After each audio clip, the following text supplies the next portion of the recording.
Il n'y a plus qu'une seule route qui mène à Barmout. Et à l'entrée de la ville, des blindés ukrainiens roulent à vive allure. Les militaires que l'on croise ne traînent pas.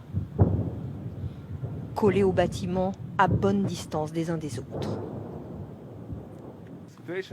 La situation n'est pas bonne, parce que les Russes sont nombreux. Mais on se défend et on espère faire au mieux. Plus on avance vers le centre de Barmout et plus les destructions sont là. C'est du ciel que l'on perçoit le plus la férocité de la bataille. Des obus constamment sur une ville martyre.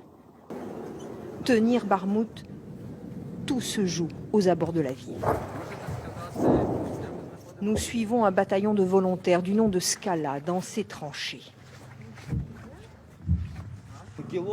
À 1 kilomètre, là-bas, c'est les Russes. Et là-bas, ils sont à 1 kilomètre 200. Nous avançons. Ici, c'est la deuxième ligne de défense. Devant nous, des colonnes de fumée. Des obus russes qui tentent d'atteindre les premières lignes ukrainiennes à 500 mètres devant nous. Les Russes tirent pour débusquer nos hommes, mais ils n'ont pas encore réussi. Dans la tranchée, un soldat creuse le sol gelé, se protéger des éclats par ses murs de terre. Surtout quand les tirs se rapprochent. Baissez-vous, baissez-vous! Baissez-vous encore! Regardez, c'est tombé là, pas loin, moins de 500 mètres. Les Russes quadrillent le champ de leurs obus. À Barmout, le froid n'a pas fait taire l'artillerie.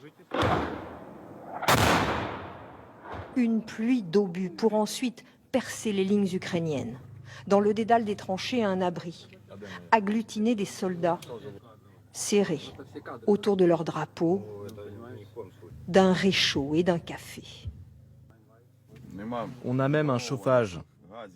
Il ne fait pas de fumée, comme ça l'ennemi ne nous voit pas. 6 mois déjà à se terrer depuis que la bataille de Barmout a commencé. On ne les laissera pas entrer, ce serait une trop grande victoire. Sur le chemin du retour, Barmout n'est vide qu'en apparence. Au détour d'une rue, des habitants attendent de l'aide. On a besoin de tout. C'est dangereux d'être là, mais quoi faire d'autre?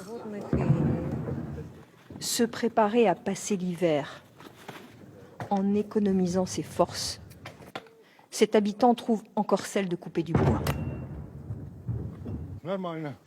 L'armée fait de son mieux, mais elle doit faire plus, encore plus. Sur les murs de Barmout, l'histoire de la ville s'écrit sous les bombes. Ici, le visage du chef des forces armées de Kiev. Et là, Barmout, c'est l'Ukraine. Pour les forces de Moscou, prendre Barmout est stratégique car ça ouvre la voie vers d'autres villes du Donbass, Kramatorsk et Sloviansk. Mais c'est aussi être sûr de passer l'hiver dans une ville plutôt que dans les champs à l'extérieur de Barmout.